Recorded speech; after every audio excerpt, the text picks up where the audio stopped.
Your ex has such Bronx energy. Love that fire." The words, dripping with mockery, cut through the lavish Hamptons wedding like a blade, hurled by a white socialite bride at our black protagonist, a brilliant landscape architect and co-owner of a powerful real estate investment firm. Her crime? Daring to shine in a world that once tried to dim her light? She's endured betrayal, her work stolen, her identity belittled, and her worth dismissed by those closest to her. Yet, in this moment of public humiliation, something shifts. Will she rise or retreat? Stick around to uncover the stunning twist that flips this story on its head. You won't see it coming. If you're hooked, hit that subscribe button to catch our latest videos and drop a comment sharing where you're watching from. How far will she go to reclaim her truth? Keep watching to find out. The Hamptons shimmered under a golden dusk, the air thick with salt and the scent of blooming roses.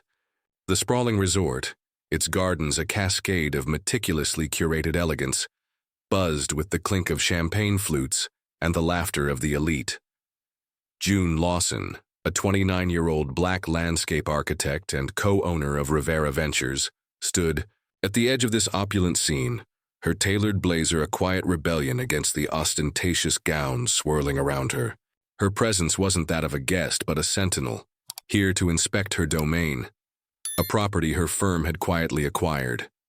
Her dark eyes, sharp and unyielding, scanned the wedding reception unfolding before her, a tableau of wealth and privilege. The gardens, her creation from years past, were the heart of the event, their intricate designs uncredited, stolen. June's jaw tightened. She was here for justice, not celebration. The bride, a white socialite with a smile as polished as her diamond tiara, glided through the crowd, her voice carrying over the string quartet. June recognized her instantly. Camille, the woman marrying June's ex-husband. The groom, a man June had once loved, was nowhere in sight, but his absence didn't soften the sting of the moment. She adjusted her clipboard, her role as Rivera Ventures representative cloaking her in authority, and moved toward the catering tent to review operations. Her steps were measured, each one a deliberate reclaiming of space in a world that often tried to shrink her. "Excuse me, are you June?" Camille's voice sliced through the hum of the crowd, syrupy yet sharp, like honey laced with venom. June turned, meeting the bride's gaze. Camille's eyes sparkled with feigned warmth, her lips curling into a smile that didn't reach them. "You're so, urban chic," she said, her tone a calculated blend of condescension and curiosity, as if June were an exotic artifact on display. The words landed like a slap, reducing June's meticulously built career to a stereotype. Guests nearby turned, their murmurs a soft chorus of intrigue. June's fingers tightened around her clipboard, but her face remained a mask of professionalism. "Ethan mentioned you used to do some landscaping," Camille continued, her voice louder now, drawing more eyes. "It's so sweet you had a creative outlet like that." The word outlet dripped with dismissal, as if June's award-winning designs were mere hobbies, not the foundation of a thriving empire. June Lawson, whose firm shaped the very grounds they stood on, felt the familiar weight of being underestimated. She forced a polite nod, her pulse quickening, and excused herself to check the lighting arrangements. But Camille wasn't done. As June moved through the crowd, the bride followed, her heels clicking like a predator's stride. At the center of the reception, under a canopy of fairy lights, Camille raised her glass, her voice ringing out. "Oh, everyone, you must meet Ethan's ex. She's got such Bronx energy. Love that fire." Laughter rippled through the guests, a cruel symphony. June froze. She had never lived in the Bronx. Camille's words were a blatant racial jab, painting her as an outsider in this gilded world. The groom, emerging from the crowd in a tailored tuxedo, stood beside Camille, his smirk a silent betrayal. June's heart thudded, memories of his past dismissals flooding back, but she refused to let them see her flinch. She turned, her movements graceful yet deliberate, and slipped toward the edge of the venue, her mind racing. In the quiet of the parking lot, June leaned against her sleek black SUV, the ocean breeze cooling the heat in her cheeks. The insult wasn't new. She'd faced veiled slights before, from boardrooms to social gatherings. But this, at her resort, using her designs, was a violation too far. June Lawson wasn't just a guest to be mocked. She was the power behind this place, the architect of its beauty, and the owner of its future. Her phone buzzed in her hand and she dialed her operations manager, her voice steady as steel. "Confirm the contract terms," June said, her words clipped. "Any activity involving uncredited use of my designs or behavior insulting to ownership can we terminate?" The manager's response was swift. The contract was ironclad, granting Rivera Ventures full authority to halt operations for such violations. June's lips curved into a faint, resolute smile. Camille's words, the groom's complicity, and the theft of her work had crossed a line. "Shut it down," she instructed. "Power, music, security, everything. Now." Within minutes, the resort transformed from a glittering stage to a scene of chaos. The fairy lights flickered out, plunging the reception into darkness. The string quartet's notes faltered, replaced by confused murmurs. Security guards, acting on June's orders, began ushering guests toward the exits, their polite but firm directives cutting through the growing panic. Camille's voice rose, shrill and indignant, demanding answers while the groom barked at the staff, his authority meaningless against June's command. The gardens, once a symbol of celebration, stood silent, their beauty a testament to June, Lawson's genius now reclaimed. June watched from her car, the dashboard lights casting a soft glow on her face. She felt no triumph, only a quiet resolve. This wasn't about revenge. It was about asserting her worth in a world that had tried to erase it. She handed her business card to the resort manager, a woman whose nod carried quiet respect. "If they have issues, tell them to contact my lawyer," June said, her voice calm but unyielding. The manager tucked the card away, understanding the weight of the moment. As June drove away, the darkened resort fading in her rearview mirror, the first whispers of the fallout began. A guest, phone in hand, recorded the chaos. The video destined to spark a firestorm online. June Lawson didn't know it yet, but her stand would ripple far beyond this night, challenging the narratives of those who sought to diminish her. For now she focused on the road ahead. The ocean's roar, a reminder of her unyielding strength. She was no longer the woman who had been silenced. She was the architect of her destiny, and this was only the beginning. The Chicago skyline glittered through the lecture hall windows of the University of Illinois, its steel spires piercing, a late afternoon sky streaked with amber. June Lawson, a 25-year-old graduate student in landscape architecture, sat at the edge of her seat, her notebook filled with sketches of urban gardens that could breathe life into the city's concrete heart. Her dark curls were pulled back, her eyes alight with a fire that had always set her apart in the South Side neighborhood where she grew up. Today, her professor had praised her latest project, a visionary design for a community park in Bronzeville that wove native plants into a tapestry of public space. June's chest swelled with pride, but her ambition burned hotter, a quiet vow to reshape the world one garden at a time. The hum of a post-lecture reception filled the room, where students mingled with industry professionals.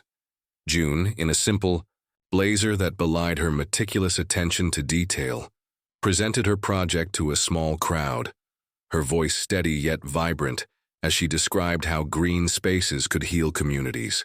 Across the room, a tall figure caught her eye.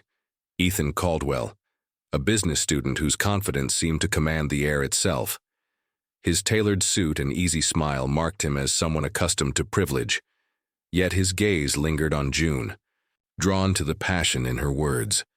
When he approached, introducing himself with a handshake that felt like a promise, June felt a spark, not just of attraction, but of possibility. Their connection deepened over weeks, fueled by late-night conversations in campus coffee shops. Ethan spoke of his family's real estate empire, his dreams of expanding it, while June shared her vision of landscapes that could transform urban decay into vibrant ecosystems. His admiration for her creativity was genuine, or so it seemed, and June found herself captivated by his ambition, mistaking it for a shared hunger. When he invited her to a networking event hosted by his family's firm, she accepted, eager to bridge their worlds. But the moment she stepped into the opulent downtown venue, June sensed the weight of scrutiny. Ethan's parents, their smiles tight and their questions probing, assessed her with a coolness that prickled her skin. "South Side, his mother said, her tone implying a distance far greater than geography. June brushed it off, focusing on Ethan's hand in hers, but a seed of doubt took root. Back in her studio apartment, June poured her energy into her craft. Her latest project, a proposal for a community park, was gaining traction, its bold integration of sustainable design, earning her a coveted student award. At the award ceremony, held in a sleek Chicago gallery, June stood before a crowd of academics and city planners, her voice ringing with conviction as she unveiled her plans. The applause was thunderous, and for a moment, she felt invincible. Ethan, seated in the audience, clapped with a pride that warmed her, but later, over dinner, his words carried a subtle edge. "Your park's impressive, June, but maybe scale it back a bit," he suggested, swirling his wine. "Big ideas don't always sell to the right people." June frowned, her fork pausing midair. His comment, cloaked in pragmatism, felt like a leash on her vision. Their engagement came swiftly, a whirlwind of romance that culminated in a proposal under the stars at Millennium Park. June, dazzled by Ethan's charm and the promise of a shared future, said yes, her heart racing with dreams of building something together. But cracks began to show even before the ring settled on her finger. Ethan's suggestions grew more insistent. Her design should be less experimental, more aligned with his family's commercial projects. At a meeting with his firm's architects, June presented a concept for a boutique hotel's courtyard, her sketches blending native flora with modern aesthetics. The team was enthralled, but Ethan interjected, proposing changes that stripped away her boldest elements. "We need something more upscale," he said, his smile apologetic but firm. June's throat tightened, but she nodded, swallowing her frustration to keep the peace.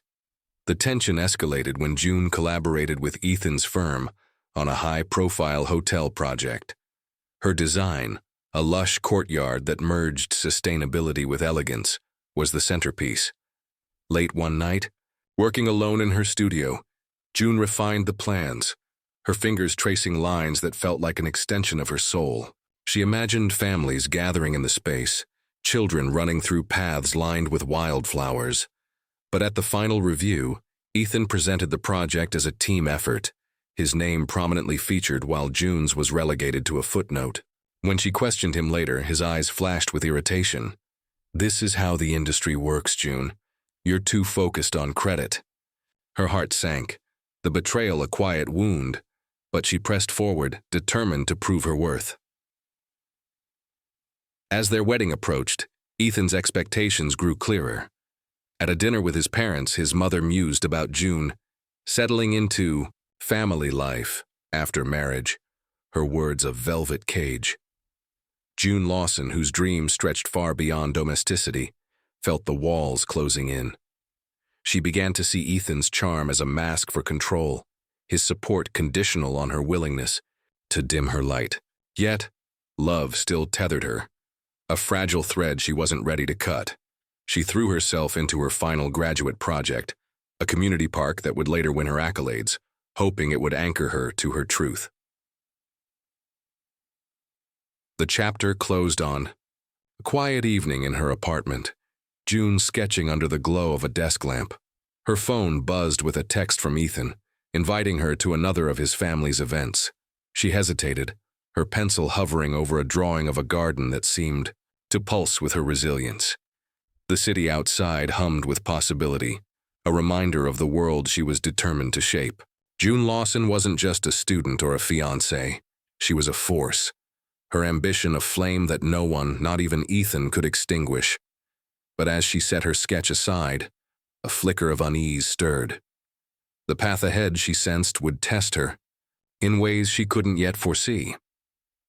The Chicago skyline loomed beyond the floor-to-ceiling windows of the penthouse, its lights casting a cold glow over the sleek furniture June Lawson shared with her new husband, Ethan Caldwell.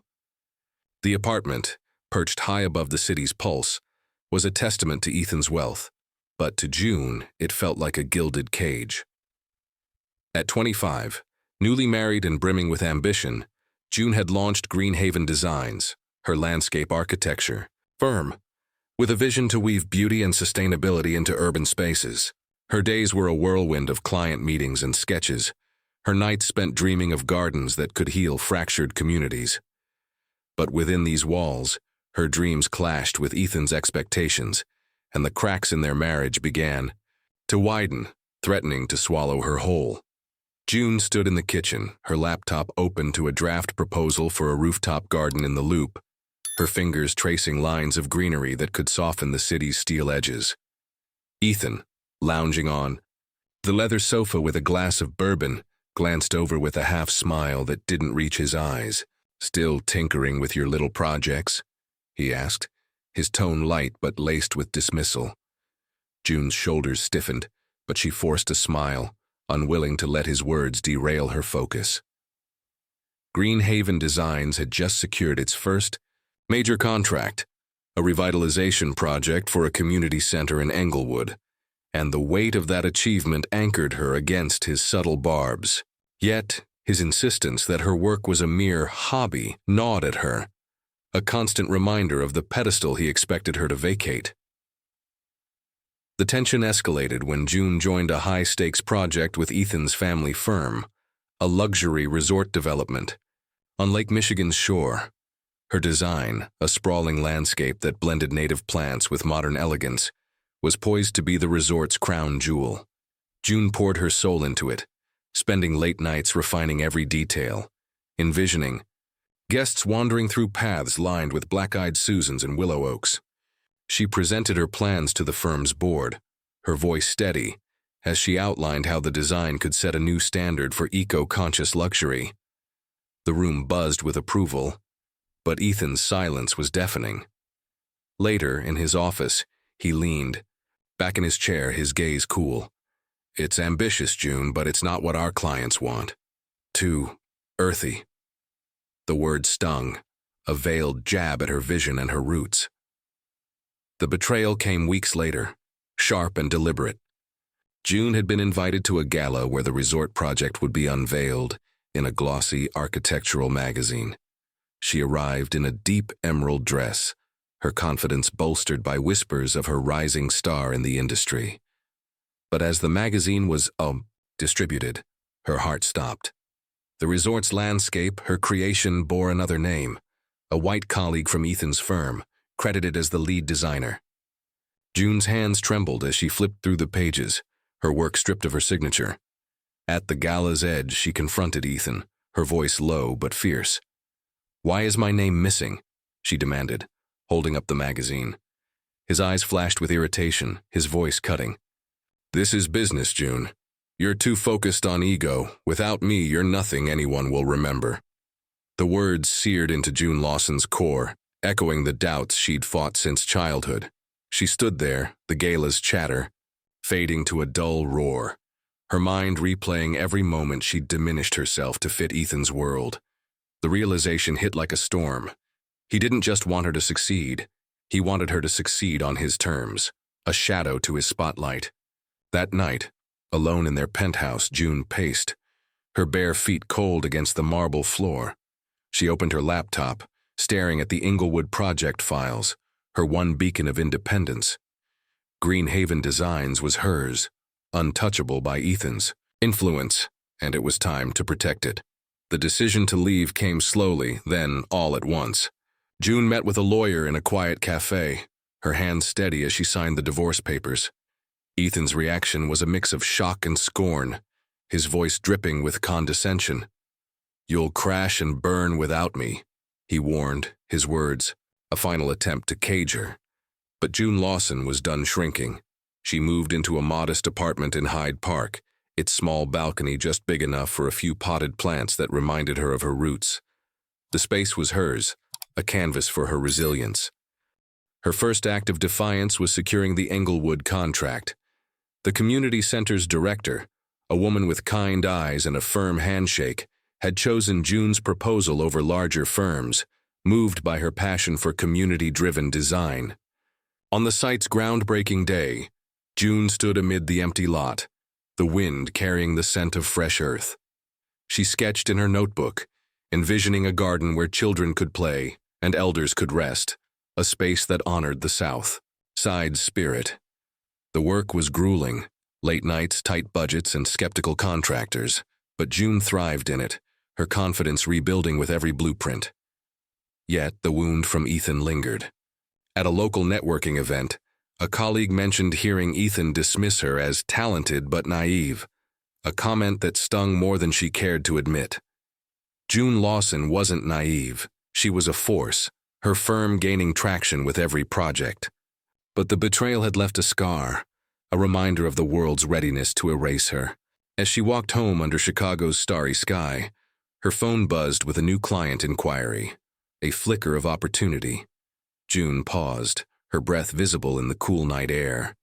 She wasn't just rebuilding her career, she was forging a legacy. The road ahead would be fraught, but June Lawson, with her sketches and her fire, was ready to face it. The Chicago wind whipped through the open windows of June Lawson's Hyde Park office, carrying the faint scent of Lake Michigan and the hum of a city in constant motion. At 29, June stood at the helm of Greenhaven Designs, her landscape architecture firm now a rising star in a competitive industry. Her desk was a mosaic of sketches, sweeping visions of urban oases and resort gardens, each line a testament to her unyielding drive. Beyond her public success, June held a quieter triumph: co-ownership of Rivera Ventures, a real estate investment firm that operated in the shadows, its influence vast but discreet. Her journey from a broken marriage to this moment of power had been forged in resilience, and now a new challenge loomed, one that would test her resolve and redefine her legacy. Greenhaven Designs had become a beacon of innovation, its portfolio brimming with contracts for luxury estates and public spaces that breathed life into concrete landscapes. June's latest triumph was a coastal retreat in Malibu, where her design of terraced gardens had earned praise in architectural journals. She walked the site during its unveiling, her boots sinking into the soft earth as she surveyed the cascading wildflowers and sculpted pathways. Clients marveled at her ability to blend beauty with sustainability, but June Lawson kept her gaze forward, her ambition a quiet fire. Her success was no accident. It was the result of sleepless nights, meticulous planning, and a refusal to let the world define her limits. Rivera Ventures, however, was her hidden ace. June had joined forces with a silent partner, a savvy investor, who valued her vision. Together, they acquired properties across the country, transforming them into landmarks of design and profit. Their latest acquisition was a jewel, a sprawling resort in the Hamptons, its gardens a creation June had crafted years ago during her time with her ex-husband's firm. The purchase was a calculated move, executed through layers of anonymity to shield her identity. June relished the irony. Her former husband, Ethan, remained oblivious to her ownership, even as he planned his lavish wedding at the very site she now controlled. The revelation came on a crisp morning, as June sipped coffee in her office, the city's skyline a jagged silhouette against the dawn. Her phone buzzed with a call from a former colleague, a loyal ally from her early days. "June, you need to know this," the voice said, urgent but cautious. "Ethan's using your old Hamptons design for his wedding. No credit, no mention of you. It's being touted as the centerpiece." June's grip tightened on her mug, the warmth grounding her as anger flared. The design, a labyrinth of blooming paths and serene water features, was hers, a piece of her soul etched into the earth. To see it stolen again, its origins erased, was a wound reopened. But June Lawson was no longer the woman who had once bowed to betrayal. She leaned back in her chair, her mind racing with possibilities. Ignoring Ethan would be the easy path, a way to preserve the peace she'd fought to build. But the theft of her work, coupled with the audacity of his ignorance, demanded action. June's fingers traced the edge of a contract on her desk, its clauses a shield and a sword. As co-owner of the resort, she held the power to enforce her rights, to demand accountability. The decision crystallized in her mind. She would go to the Hamptons not as a scorned ex-wife, but as a force of authority ready to reclaim what was hers. The journey to the coast was a blur of determination. June boarded a private flight, her laptop open to blueprints and legal documents, her resolve as unyielding as the steel of the plane. She reviewed the resort's contract, its terms clear. Any unauthorized use of intellectual property or misconduct toward ownership could trigger immediate termination of services. Her designs were protected, her authority absolute. As the plane descended, the Hamptons unfolded below, a tapestry of wealth and exclusivity, yet June felt no intimidation. She was no outsider here. She was the architect of its beauty, the silent power behind its prestige. Arriving at the resort, June stepped onto the grounds, her heels clicking against the stone pathway she had once envisioned. The gardens were as she remembered, their elegance undimmed by time. Guests milled about, unaware of the storm brewing beneath the surface. June's presence was discreet, her clipboard and understated attire marking her as a professional, not a guest. She met with the resort's manager, a sharp-eyed woman who respected June's authority without question. Together they reviewed the event's logistics, but June's focus was elsewhere. She scanned the wedding setup, her gaze lingering on the floral arches and sculpted hedges. Her work, uncredited, now the backdrop for Ethan's new chapter. As the ceremony approached, June stood at a vantage point overlooking the venue, the ocean's rhythm a steady counterpoint to her racing pulse. The wedding was a spectacle, its opulence a stark contrast to the quiet strength June carried. She watched as the bride, a figure in white, moved through the crowd, her laughter carried on the breeze. Ethan, in a tailored tuxedo, stood nearby, his confidence unshaken by the past. June's heart stirred, not with longing but with clarity. This was no longer about him.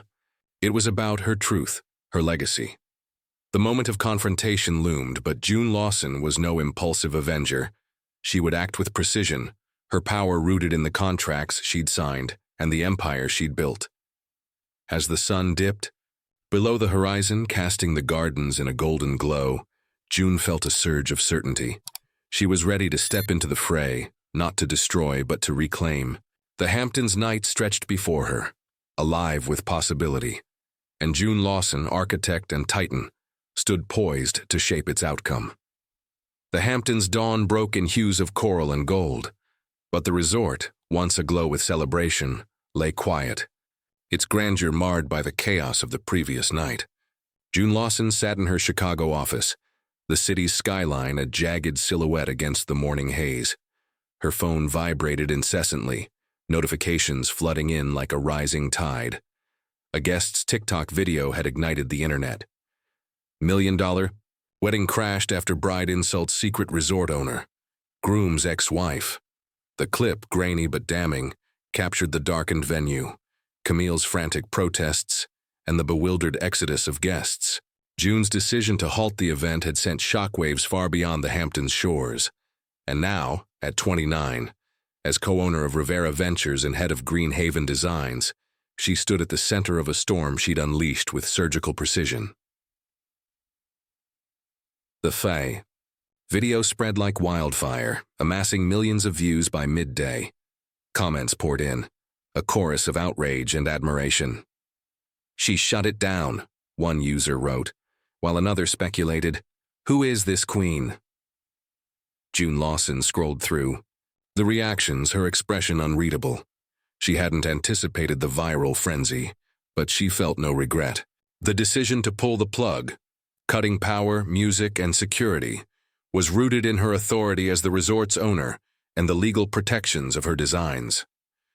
Camille's racial jab and Ethan's complicity had violated more than her pride. They'd breached the contract's terms, and June had acted to defend her legacy. By afternoon, the media descended.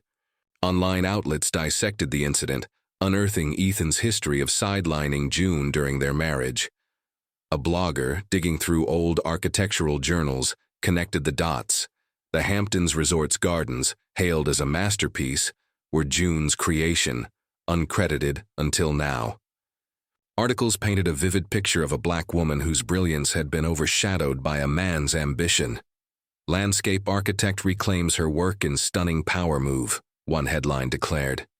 June's inbox overflowed with interview requests, but she declined them all, choosing silence over spectacle. Her focus remained on her empire, not the headlines. Camille, meanwhile, faced a public reckoning. Her Bronx energy quip, caught on video, sparked accusations of subtle racism. Social media users, particularly from marginalized communities, called out her privilege, dissecting how her words reduced June to a stereotype. Camille posted a tearful apology on Instagram, claiming her comment was misunderstood, but the backlash only intensified, branding her insincere. Ethan, too, bore the brunt. Industry insiders whispered about his past, how he'd claimed credit for June's designs during their marriage. A scathing exposé in a design magazine detailed his role in erasing her contributions, tarnishing his reputation among Chicago's elite. Ethan's response was predictable. A furious email from his lawyer landed in June's inbox, threatening a lawsuit for disrupting a private event and demanding compensation for reputational damage. June Lawson, unfazed, forwarded the message to her legal team. She met them in a sleek downtown office, the city's hum a distant backdrop. Her lawyer, a sharp woman with a knack for dismantling weak claims, laid out the evidence. The resort's contract, which allowed termination for intellectual property violations or hostile behavior. Copyright records proving June's ownership of the garden designs, and witness statements including the resort manager's account of Camille's remarks. Security footage, though the audio was faint, captured the bride's mocking tone. "They have no case," the lawyer said, her voice steady. "This is airtight." June nodded, her calm a fortress built from years of resilience. The legal threat fizzled as quickly as it had flared. Ethan's lawyer, faced with June's ironclad documentation, withdrew the claim within days. June Lawson felt a quiet satisfaction, not in victory, but in the clarity of her power. She had acted within her rights, reclaiming her work and dignity with precision. Yet the public's reaction was a double-edged sword. Online, some labeled her a vindictive ex, twisting her stand into petty revenge. June scrolled through the criticism, her jaw tight but refused to let it define her. She knew the truth. This was about justice, not spite. The chaos yielded unexpected allies. A group of real estate investors, impressed by June's decisive handling of the crisis, reached out through a mutual contact. Over a virtual meeting, their leader, a seasoned developer with a grizzled beard, praised her acumen. "You turned a personal slight into a masterclass in control," he said, offering a partnership to expand Rivera Ventures' portfolio into international markets. The proposal was staggering, a chance to design and own iconic properties across Europe and Asia. June Lawson leaned back in her chair, her mind racing with possibilities. This was more than a business deal. It was a gateway to a legacy that would echo far beyond Chicago. Back in her office, June stood by the window, the city sprawling beneath her. She opened her laptop, drafting a response to the investors, her words deliberate and confident. But before sending it, she paused, her thoughts drifting to the viral video. Its impact had shifted something in her, a realization that her story resonated with others who'd been silenced. She opened a blank document and began typing a statement, her fingers steady. "I didn't act to destroy," she wrote, "but to reclaim what was mine, my work, my identity, my truth. I did so legally, decisively and without apology. The words felt like a manifesto, a declaration of her unyielding spirit. That evening, June recorded a brief video, standing in one of her firm's urban gardens, the Chicago skyline framing her silhouette. "This isn't about revenge," she said, her voice clear and resonant. "It's about standing in your power, unapologetically." She uploaded it to her firm's website, not expecting the response. Within hours, it spread across platforms, shared by activists, designers, and everyday people who saw in June a symbol of defiance. Messages flooded in, from young Black women inspired by her courage to industry peers applauding her professionalism. As night fell, June Lawson sat on her balcony, a glass of wine in hand. The city's lights twinkled, a reminder of the world she was reshaping. The investor's offer lingered in her mind, a beacon of what could be. She wasn't just building gardens or properties. She was building a future where her voice, and those of others like her, could not be erased. The storm she'd unleashed was far from over, but June was ready to navigate its waves, her resolve as unbreakable as the city she called home. The Chicago autumn painted the city in fiery hues, the leaves of Grant Park glowing like embers against the steel skyline. 6 months had passed since June Lawson's stand at the Hamptons resort, and 29 she stood taller, her presence a quiet force in the world she'd reshaped. Her office at Greenhaven Designs buzzed with energy, blueprints and mood boards spilling across tables, while Rivera Ventures, her real estate empire, expanded its reach. The viral storm of her actions had settled, but its ripples had carved a new path for June, one where her voice echoed beyond the gardens she designed. Now, as she prepared for a new chapter, she faced a deeper question. Not just who she was, but who she would become in a world watching her every move. June's latest triumph was a contract to design a national park in California, a sprawling canvas of coastal cliffs and rolling meadows. She walked the site on a crisp morning, the Pacific's roar a steady pulse beneath her boots. Her vision, a network of trails and native plantings, would honor the land's history while inviting visitors to connect with its beauty. The project had drawn attention from environmentalists and architects alike, and June Lawson, once overshadowed, was now a sought-after speaker. At a San Francisco conference, she stood before a packed auditorium, her voice resonant as she shared her philosophy: landscapes could heal, unite, and empower. The crowd's applause was a tide, lifting her higher, but June's gaze remained fixed on the horizon, her ambition unquenched. Back in Chicago, the fallout from the Hamptons wedding had reshaped the social landscape. Camille, the bride whose words had sparked the chaos, attempted a public redemption, her social media filled with carefully crafted apologies. But the elite circles she once ruled turned cold, her invitations dwindling as whispers of her insensitivity spread. Ethan, June's ex-husband, faced a steeper fall. His real estate ventures faltered as partners distanced themselves, wary of his tarnished reputation. Industry gossip painted him as a man who'd underestimated a titan, his name now a cautionary tale. June Lawson heard these updates through the grapevine, but they stirred little emotion. Her focus was forward, not on the ruins of those who'd wronged her. Yet a message from a mutual acquaintance gave June pause. Over coffee in a quiet Loop cafe, the friend, a former colleague, shared Ethan's private admission of regret. "He knows he messed up," the friend said, stirring her latte. "Says he didn't realize how much he hurt you." June's fingers traced the rim of her cup, her expression unreadable. The words were a faint echo of a past she'd outgrown. Forgiveness, she realized, wasn't about absolving Ethan. It was about freeing herself from his shadow. She thanked the friend and left, her mind clear. June Lawson would not revisit that chapter. Her story was now her own to write.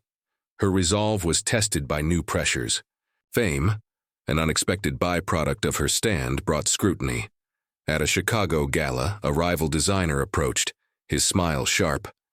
"Bold move in the Hamptons," he said, his tone probing. "But can you keep that fire without burning out?" June met his gaze, her response cool but firm. I don't burn out, I build. The exchange lingered, a reminder that her success invited envy. But June Lawson thrived under pressure, her confidence forged in the crucible of her past. Her true calling emerged in a quieter moment. At a community event in Bronzeville, June met a group of young designers, their eyes bright with dreams but tempered by doubt. One, a black teenager named Aisha, shared how June's story had inspired her to pursue architecture despite discouragement. The words struck a chord, and June vowed to do more. She began planning a charitable initiative, a way to give back to those navigating the barriers she'd faced. The idea crystallized into the Rivera Rising Fund, a vision to support women of color in design and real estate. The fund's launch was set for the Hamptons resort, a deliberate reclaiming of the space where June had asserted her power. On the event day, the gardens glowed under soft lighting, their paths lined with guests from diverse backgrounds, activists, entrepreneurs, and students. June stood on a stage framed by her designs, her deep blue dress a nod to the ocean beyond. "This isn't just about building spaces," she said, her voice carrying a quiet strength. "It's about building futures for those told they don't belong." She announced grants for aspiring designers and mentorship programs. Her words met with cheers that echoed through the night. Aisha, now a mentee, stood in the crowd, her smile a mirror of June's oop. The event was a triumph, covered by local and national media as a beacon of change. Donations poured in, amplifying Rivera Rising's reach. June Lawson, once dismissed as a hobbyist, was now a catalyst, her name synonymous with resilience and impact. Yet, as the night wound down, she slipped away to a quiet corner of the garden, the scent of jasmine wrapping around her. She thought of her journey, from a South Side dreamer to a woman who'd turned pain into power. The weight of her success was both a crown and a burden, but June carried it with grace. As she walked back to the resort, her phone buzzed with a message from the California Parks director, praising her latest designs. June smiled, the horizon calling her forward. She wasn't just redefining herself, she was redefining what was possible. The stars above the Hamptons glittered, a map of her ambitions, and June Lawson, architect of landscapes and lives, knew her work was far from done. The California coastline stretched before June Lawson, its cliffs kissed by the morning mist, the Pacific's waves a rhythmic hymn to endurance. A year had passed since the Hamptons' wedding upheaval, and at 29, June stood as a titan in her field, her landscape architecture firm, Greenhaven Designs, and her co-owned real estate venture, Rivera Ventures, now pillars of innovation. The National Park Project in California, with its sprawling trails and native blooms, had become a symbol of her vision, spaces that honored the earth and its people. But June's ambitions had grown beyond designing landscapes.